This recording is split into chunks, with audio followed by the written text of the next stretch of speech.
O que as funerárias não te contam é assustador. Eu pedi demissão do meu trabalho como agente funerária há alguns anos. Hoje, quase todo mundo que poderia me impedir de contar essa história já morreu, então acho que posso contar isso. Mas antes, você precisa entender como tudo começou. Meu avô foi encontrado morto dentro de casa 2 dias depois de parar de atender o telefone. A família decidiu fazer o velório na própria casa como ele queria. Ele também não queria ser embalsamado. A casa ficou cheia de flores para esconder o cheiro da morte e todo mundo estava devastado, desejando mais um pouco de tempo com ele. E então, esse desejo aconteceu. Durante o velório, uma das minhas tias se aproximou do corpo e começou a gritar. Quando olhamos, meu avô estava sentado. Não parecia assustado, ele não parecia confuso, só vazio, olhando para o nada. Os médicos disseram que poderia ser um caso raro de retorno espontâneo à vida, mas aquilo não era vida de verdade. Ele continuou existindo por mais alguns dias. Comia, dormia, às vezes sorria, mas nunca mais disse nada. Nunca mais foi ele mesmo. Quando morreu de novo, minha mãe decidiu embalsamar o corpo, ignorando o desejo dele. Ninguém quis correr o risco de aquilo acontecer outra vez, mas aquilo ficou na minha cabeça. O que realmente acontece depois da morte? Foi por isso que eu entrei nesse trabalho.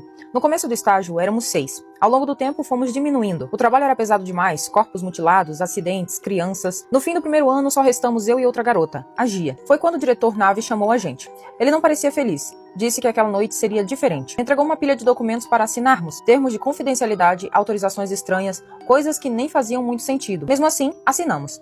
Na sala de preparação, 4 corpos estavam esperando. Nave mandou cada um de nós cuidar de 2, mas não havia instrumentos, nem prontuários, nada. Então ele pediu algo estranho, verificar o pulso dos corpos. Achei absurdo, mas fiz.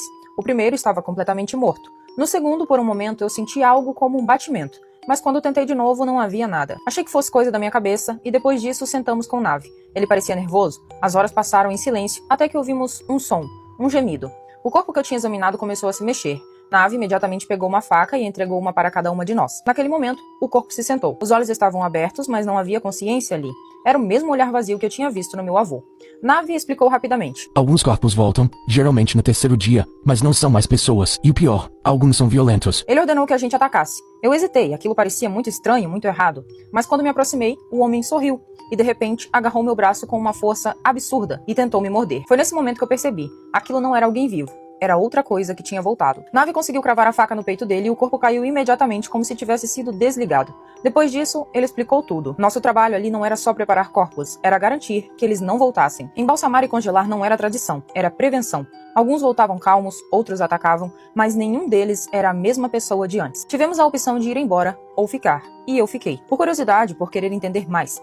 Com o tempo, o peso disso começou a destruir todo mundo. Nave não aguentou, acabou tirando a própria... Gia teve um fim pior. Foi assassinada pelo marido de uma mulher que voltou. Ele acreditava que Gia tinha matado alguém que ainda estava vivo. E eu continuei por anos. Vi pessoas voltarem, vi famílias chorarem sem saber o que realmente estava acontecendo e fiz o que precisava ser feito, até não aguentar mais. Hoje